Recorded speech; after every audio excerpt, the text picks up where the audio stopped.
Okay, so this is your single leg standing leg circle.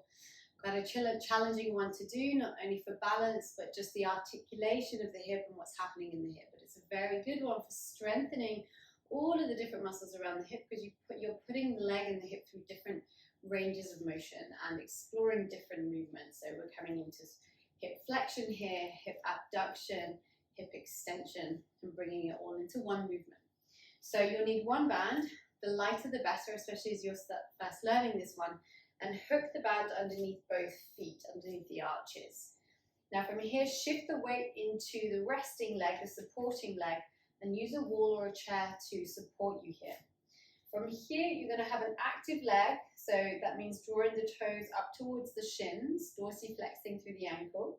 Try not to lean too far forwards, because this can get into your lower back. We almost want to train the body that we're working through hip movement whilst being able to keep quite a tall frame.